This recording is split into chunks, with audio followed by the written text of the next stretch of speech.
कौन है भाई? क्या बदतमीजी है ये? ए भाई, मतलब तुम ही लोग हो गए क्या जो यहाँ 15-20 लाख आदमी आ रहे हैं, तुम बदतमीजी करोगे? और नीचे बैठो नीचे। मतलब क्या बदतमीजी है भाई ये? मतलब कौन लोग हैं ये? मतलब 20 लोग बदतमीजी कर रहे हैं तो ये मानना जाए कि किसी ने आपको यूनियन के झंडे लगा के किसी ने आपको भेजा गया है? ये कैमरे बंद करो हमसे पीछे। अरे ये क्या कर रहे हैं ये? इन्हें देखो, ये भी सब लोग बैठ जाओ भाई, सब लोग बैठ जाओ, आप लोग भी भाई। मतलब जो पंजाब से लोग आए, हरियाणा से लोग आए, अरे मुजफ्फरनगर ने जितना सहयोग करा है भाई, आप लोगों की भी जिम्मेदारी है। आप बैठो भाई, सब लोग बैठो, यहाँ से प्यार से बैठो भाई, आप लोग सब बैठ जाओ। मतलब शर्म आनी चाहिए भाई। मतलब देखो, कोई लोग यहाँ पे बदतमीजी करने आ रहे हैं, वे फिर टीवी के माध्यम से बताएंगे हमारे साथ में न्यूसेंस हुई। उन्हीं के लोग न्यूसेंस करने वाले हैं, इस आंदोलन को बदनाम करने वाले हैं, उनसे बचकर रहना आप लोग। और ये जो यहाँ पे 50 लोगों का झुंड है, इन्हें मैं गिरवा कर फिर इनकी तलाश लूंगा आप कौन सी विचारधारा से हो। ये जो 50 लोग हैं, ये कौन सी विचारधारा से हैं, मैं इनकी जानकारी करूँ क्या? फिर यंका यहीं अगर आप खड़े हो गए, आपको यंके यहीं घेर के मैं तलाशी ले लूंगा आपकी। आप हो कौन? आप शांति से बैठे रहे, बदतमीजी मत करो यहाँ पे। आज का ये सम्मेलन बहुत ही गंभीर मुद्दों पे चर्चा के लिए हो रहा है। इसमें सारे देश से किसानों के नुमाइंदे शामिल हुए हैं। कोई तमिलनाडु से है, कोई अरुणाचल से है, कोई मध्य प्रदेश से है, कोई किसी राज्य से है, कोई किसी राज्य से है। और ये सभी अगवा जिन्होंने अपनी जिंदगी लगा दी किसानों के लिए, किसी के पास 20 साल का तजुर्बा है, किसी के पास 30 साल का तजुर्बा है, सभी लोग माननीय हैं। लेकिन मुझे अब आज यहाँ जो 100 के करीब नौजवान खड़े हैं, उन्होंने बहुत आहत किया है और उनके शोर की वजह से आप सभी लोगों की बात नहीं सुन पाए।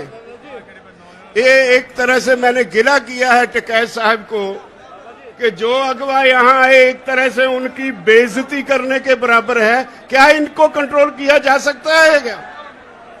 हम लोग देखो भाइयों, जिस काम के लिए आया पहले वो सुनो आप। ये लगाई और उनको ये लोग हो करके डिस्टर्ब करते रहे। क्या यही रैली का हिस्सा है? बाकी सारी रैली हिस्सा नहीं है भाइयों, ये नहीं करना चाहिए। कोई तमिलनाडु से चल के आया है, वो आपका हिस्सा है, आपको उसका सम्मान करना चाहिए। अलग बात है कि लैंग्वेज प्रॉब्लम है, आप ठीक से उनको समझ नहीं पाए, लेकिन हूटिंग करना भी कोई अच्छी बात नहीं है। हम एक क्लास है, अलग क्लास है बाकी लोगों से।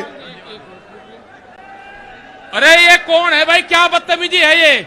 ए भाई, मतलब तुम ही लोग हो गए क्या जो यहाँ 15-20 लाख आदमी आ रहे हैं, तुम बदतमीजी करोगे? और नीचे बैठो नीचे। मतलब क्या बदतमीजी है भाई ये? मतलब कौन लोग हैं ये? मतलब 20 लोग बदतमीजी कर रहे हैं तो ये मानना जाए कि किसी ने आपको यूनियन के झंडे लगा के किसी ने आपको भेजा गया है? ये कैमरे बंद करो हमसे पीछे। अरे ये क्या कर रहे हैं ये? इन्हें देखो, ये भी सब लोग बैठ जाओ भाई, सब लोग बैठ जाओ, आप लोग भी भाई। मतलब जो पंजाब से लोग आए, हरियाणा से लोग आए, मतलब आपको शर्म नहीं लग रही कि राज्यपाल जी जैसे लीडर जिन्होंने 50 साल आंदोलन करा और वे आपको कह रहे हैं? अरे मुजफ्फरनगर ने जितना सहयोग करा है भाई, आप लोगों की भी जिम्मेदारी है। आप बैठो भाई, सब लोग बैठो, यहाँ से प्यार से बैठो भाई, आप लोग सब बैठ जाओ। मतलब शर्म आनी चाहिए भाई। मतलब देखो, कोई लोग यहाँ पे बदतमीजी करने आ रहे हैं, वे फिर टीवी के माध्यम से बताएंगे हमारे साथ में न्यूसेंस हुई। उन्हीं के लोग न्यूसेंस करने वाले हैं, इस आंदोलन को बदनाम करने वाले हैं, उनसे बचकर रहना आप लोग। और ये जो यहाँ पे 50 लोगों का झुंड है, इन्हें मैं गिरवा कर फिर इनकी तलाश लूंगा आप कौन सी विचारधारा से हो।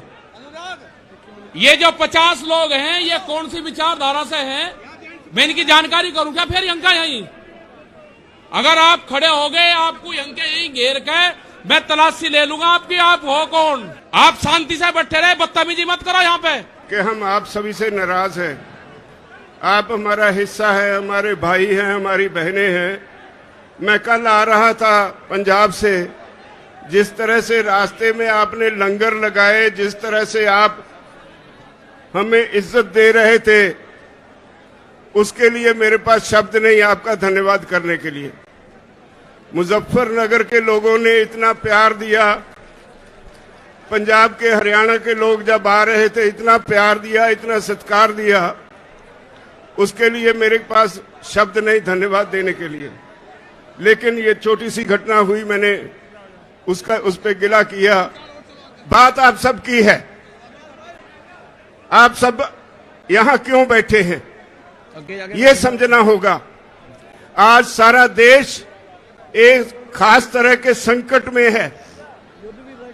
जो आदमी सख्त मेहनत करता है वो भूखा मर रहा है, जो आदमी एसी में बैठा है, जो आदमी एक कॉरपोरेट हाउस चलाता है, देश की सारी दौलत उसकी तरफ धक्के से जा रही है। हम सरकार चुनते हैं, हमारे देश का संविधान कहता है government of the people, by the people, for the people. ये बदकिस्मती से हमसे एक गलती हो गई, ये हिंदू मुसलमान का नाम लेकर भाजपा वाले सत्ता में आ गए तो सरकार बन गई government of the people, for the corporate, by the people. लोग चुनते तो हैं सरकार, लेकिन वो सरकार आज लोगों के लिए नहीं होती। हम अपने नुमाइंदे चुनते हैं, वो पार्लियामेंट में जाते हैं, विधानसभा में जाते हैं। उनकी पहली ड्यूटी ये होती है कि वो वहां जाकर ऐसी पॉलिसीज बनवाएं जिससे लोग शांति से अपना जीवन जी सके, ऐसे कानून बनवाएं जिससे लोगों को तरक्की करने में मदद मिले। लेकिन हो क्या रहा है, कुछ कॉरपोरेट हाउसेस, आज देश की हर चीज उनके लिए सेल पे लग गई है। रेलवे बेच दी अडानी को, हवाई अड्डे अडानी को, तेल का बिजनेस अंबानी को, कम्युनिकेशन अंबानी को, एयरपोर्ट अडानी को। एक एक करके देश के असेट्स जो हैं, देश की जो मूल्यवान चीजें हैं, जो देश के लोगों के खून पसीने की कमाई से खड़ी की गई, वो सारी बेची जा रही हैं। तो अब कृषि सेक्टर रह गया था। मोदी सरकार ने इस पे भी कॉर्पोरेट हाउसेस के सामने परोस के रख दिया।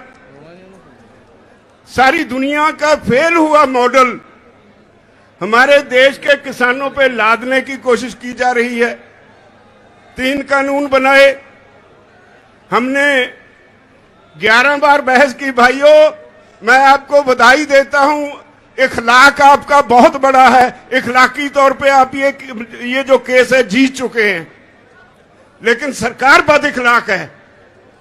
जितने कानून बनाए उन पे एक एक क्लॉज बाय क्लॉज हमने बहस की और उनके पास कोई जवाब नहीं, लेकिन झूठ बोलने में बहुत माहिर हैं। और इसी वजह से आज सारा देश इस आंदोलन में कूद पड़ा है। ये नहीं कि आज पंजाब, हरियाणा, उत्तर प्रदेश, राजस्थान या उत्तराखंड ही इसमें योगदान दे रहा है। ये तमिलनाडु वाले भाई ऐसे ही नहीं आए, ये मध्य प्रदेश के भाई और ये दूसरे राज्यों से जो हमारे साथी आए हैं वो यूं ही नहीं आए। उनके प्रांत में भी यह आंदोलन पूरा जोर पकड़ चुका है। और एक बात कहूं, जितना ये आंदोलन जोर पकड़ रहा है उतनी मोदी की, उसकी भाजपा की जड़ें उखड़ रही है। हमने बंगाल के चुनाव के वक्त कहा था कि हमारा काम नहीं है ये, अगर सरकार को वोट की राजनीति से बिना कोई बात समझ में नहीं आती तो हम वोट पे चोट करेंगे। हम बंगाल गए, वोट पे चोट की, तो आज कहां है वो जो पूरा जोर लगाया हुआ था अमित शाह और मोदी जी ने? मोदी दोनों को लोगों ने मांझ के रख दिया। जिंदाबाद।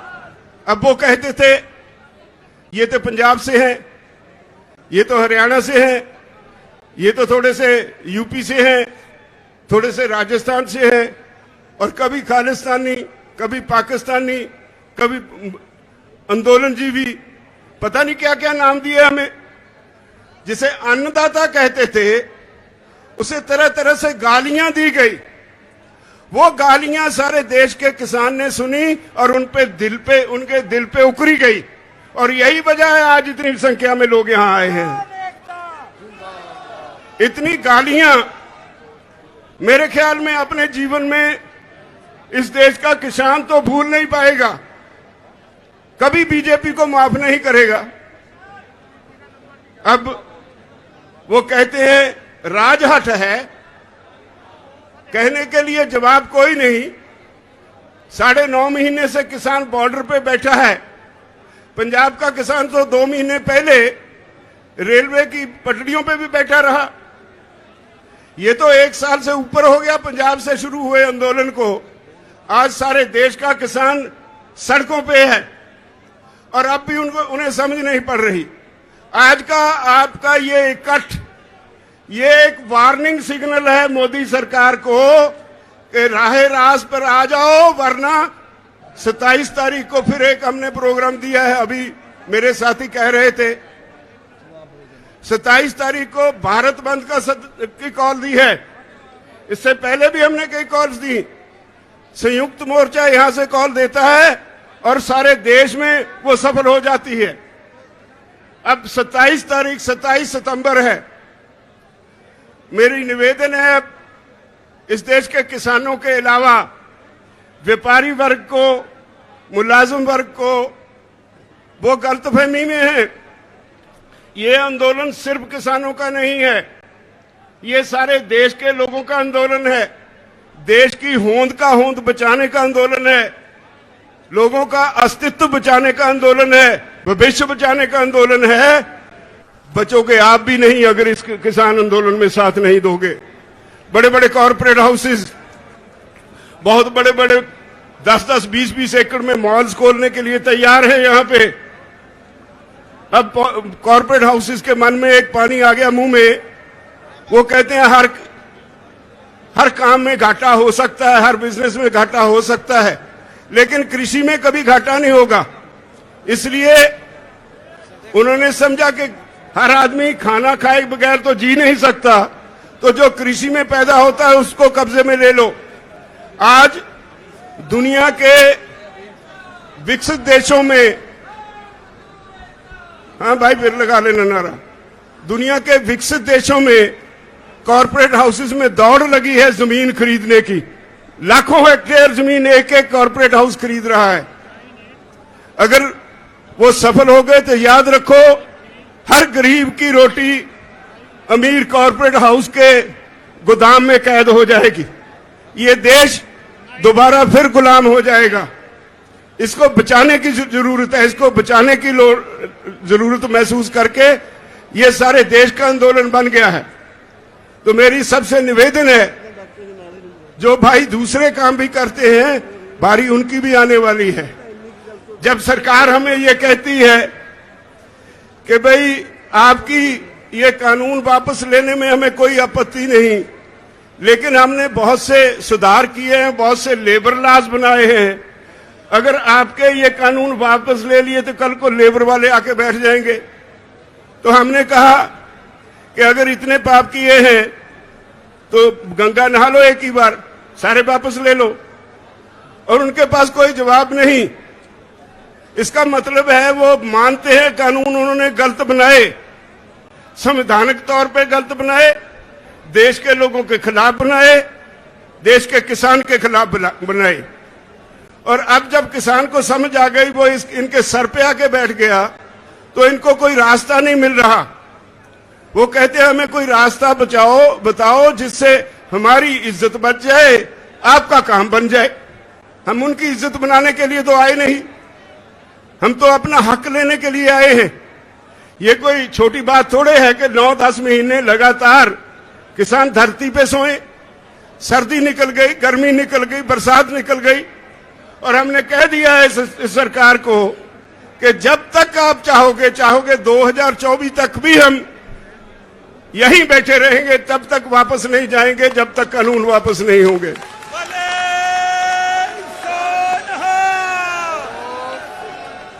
मुजफ्फरनगर की ये रैली, भाइयों आपकी आज की ये रैली सारी दुनिया इसको देख रही है।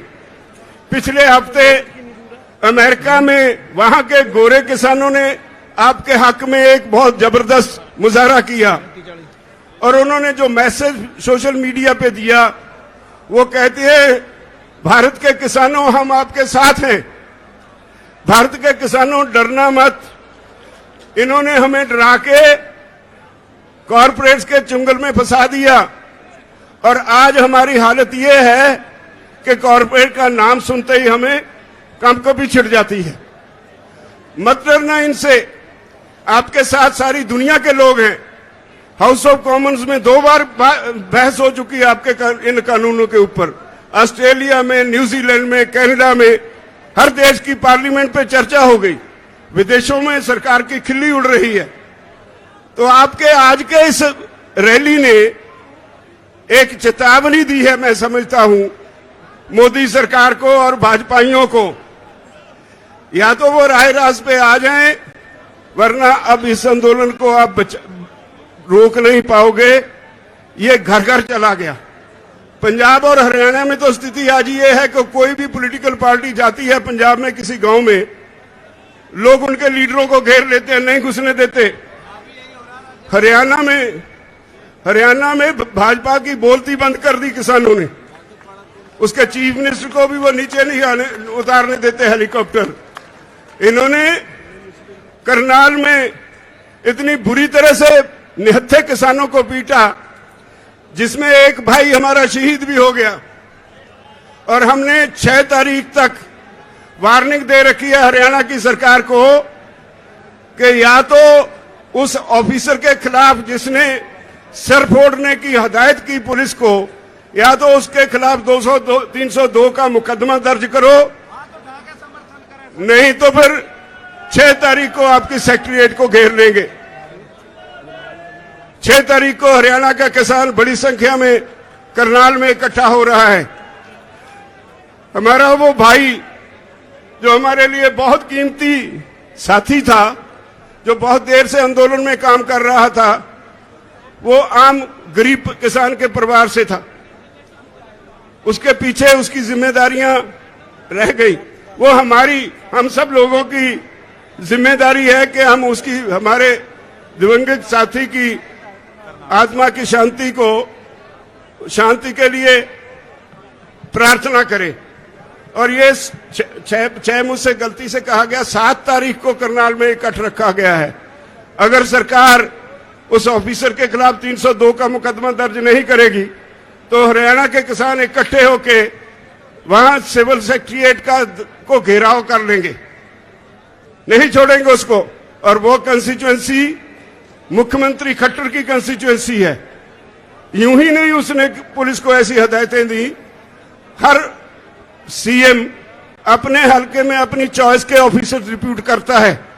अगर वो आज जो ऑफिसर है, पता चला है वो आरएसएस के एक कार्यकर्ता का भतीजा है, अगर उसे ताकत इतनी चढ़ी है तो देख लेंगे, हम भी तैयार हैं फेस करने को।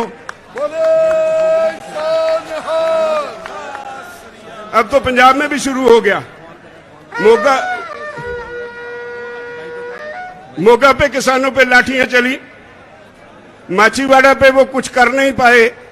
सुखबीर बादल रास्ता छोड़ के किसी और रास्ते से भाग गए, लेकिन एक झूठी एफआईआर वहां भी हमारे वर्कर्स पे उन्होंने दर्ज कर ली। तो हम इन बातों से डरने वाले नहीं हैं।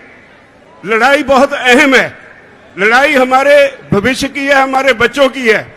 इसलिए मैं आप सभी से निवेदन करता हूं, जिस तरह से आप आज संयुक्त किसान मोर्चा की कॉल पे मुजफ्फरनगर में बड़ी संख्या में आए हैं। मुझे पता है सरकार ने रेल्स बंद कर दी, नेट बंद कर दिया, लेकिन पता नहीं कितनी कितनी दूर मुजफ्फरनगर से बाहर हमारे साथी बसों में, कारों में जो आए हैं, इस वक्त भी उनको यहां आने के लिए रास्ता नहीं मिल रहा। सारे रास्ते चौक हो गए और वो वहीं खड़े इंतजार कर रहे हैं अपनी बारी का।